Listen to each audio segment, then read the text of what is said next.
Hey, welcome. Good morning, good afternoon, good evening, whatever the time is, and wherever you're tuning in from. Welcome to day 23 of the 30 days consistency video challenge. Welcome, welcome, welcome.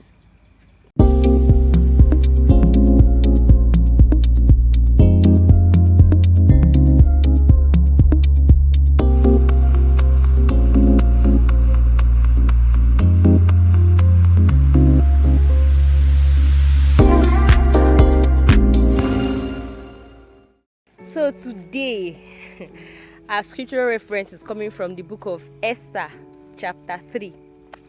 All right, so after the events that we saw happen, right, Esther's crowning and what Mordecai did for the king, telling him about the people that wanted to kill him, the next thing we are seeing in chapter 3 is that the king is honoring some man like that, a man called Haman, I think. That's his name. I'll put the spelling of the name up. Okay.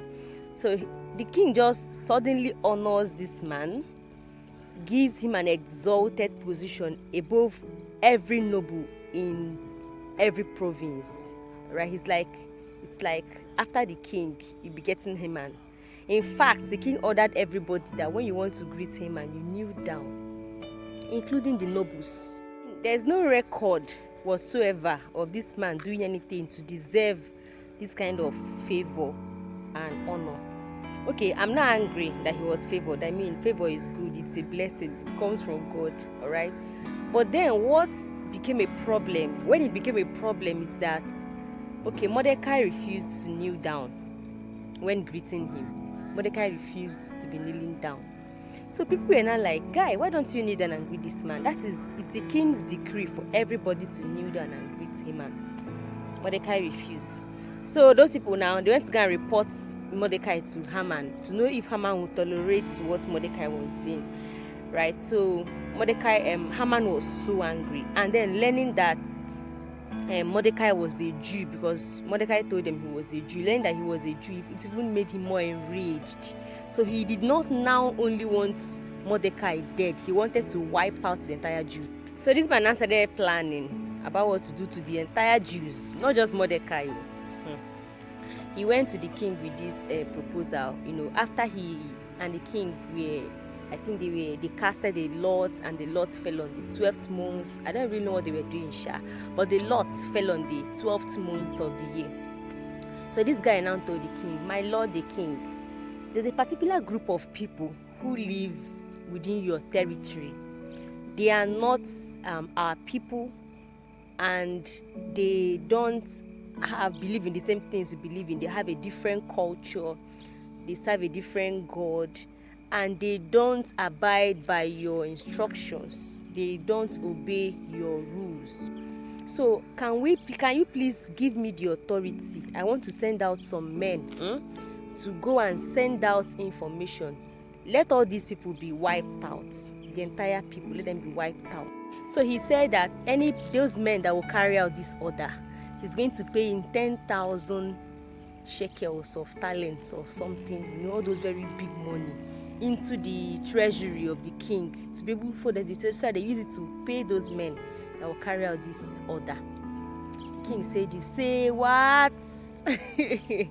You say, keep your money, don't worry, take it. He took his signet ring, his symbol of authority, and gave it to Haman and said, do with them as you please, or more. Hey, immediately Haman now sent out he called the scribes. They wrote letters to every province in the land that on this particular day, I think the 13th day of the 12th month of the year, every single Jew was going to be wiped out. When I say the entire Jews, I mean both men, women, young, old, children, babies. As long as you're a Jew, wipe out every single person within the territory of Xerxes. Wow! One man, they sent out those letters, And then after sending the letters, informing them, the king and the Haman went to go and chill and drink over it. While the entire town, everybody, the entire provinces, everybody was thrown into serious bewilderment. Like, everybody was confused. I mean, what's going on? Why are you wiping out an entire country? What is happening? Those two were busy chilling. Big boys, bam bam. Two big boys bam bamming together and chilling together over people's deaths. Brothers and sisters, let us not forget that King Xerxes' wife is a Jew.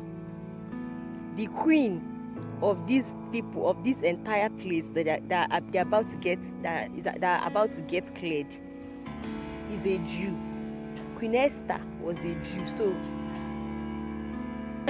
how do you reconcile that? How do you on earth reconcile the fact that a Jew is the queen, the wife of the king who made that decree? Okay, remember, nobody knew Esther was a Jew, including her husband. Nobody knew. Alright, so fair enough, right? But it still doesn't make sense that I'll be there and then preparations are being made to clear out every single person I know that comes from my lineage. So when I was reading this particular passage, something continued to come to mind. We have different sectors, right? We have the academics, we have business, we have tech, we have, religion, and all those areas, right? Sports, entertainment. If you look well on the board of some of the industries and companies that are within these sectors, or if you look at the leadership, people who are at the top of the cadre, right? Majority of them are Christians. Majority. Politics. Majority of them are Christians. Children of God. And you look at how most of them sit comfortably and things are going wrong. In the church, things are going wrong. Christians are marginalized. Okay, let me not talk about Christians. What about the people they are ruling over?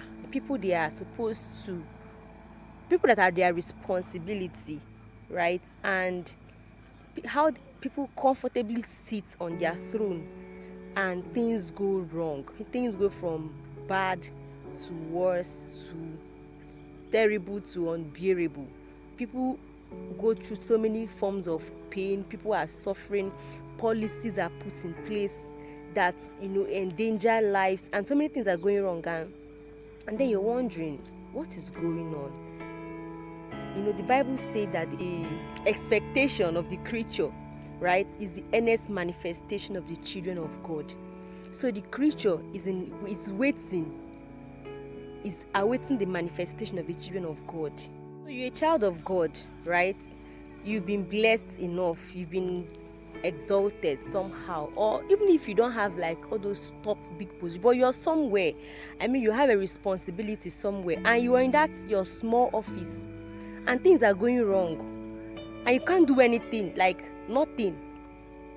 The only thing you do as a child of God is to go to church on Sunday, and say it word of mouth. You're a child of God, and things are going wrong. You see things going wrong daily. You don't see anything. You don't act, do something to change and make lives better and easier for people. I don't even know what to say to you. I was so vexed when I was reading this particular place, and I mean, it doesn't make sense as a child of God. Can we just sit up? We can do better. I mean, we have what it takes. We have the gifts of the Spirit. We have the power of God. Some people will say, they don't want to put their life at risk. Maybe they will poison them or somebody will be after their life. Hello? Is God a joke to you? God. I said, let me ask. Is God really a joke to you? So what's the need of serving God if you don't trust Him to keep you from harm? If you can't trust Him to hold your hands to carry out the assignments for which He has called you to do, you just need to sit up. There's no excuse at all. Okay, so let me not bash us too much today. Tomorrow, tomorrow we'll see how far, because let me not get too angry. Let me not get too angry. But you Christians, we need to do better. Wherever you are, you're a hairstylist, you're a market woman, you're a student, you're a carpenter, anywhere, as long as you open your mouth and say you're a child of God, you need to sit up. You have a responsibility. Automatically you have a prize. Okay, so that's enough for today. That's enough. All right, tomorrow we'll come back and we'll continue with the book of Esther. All right, thank you for hanging out with me, and please, I was not shouting at you. I'm also angry at myself, because I know that sometimes I overlook certain things I shouldn't overlook as a child of God. All right, so, and I want us all to do the same. All right, let us sit up and become that soldier that we are for Christ. Okay, so I'll see you again tomorrow. So we'll continue our gists and our Bible stories. Thank you for hanging out with me. It's truly a pleasure to have you here as usual. Right? And I'll see you tomorrow. Bye.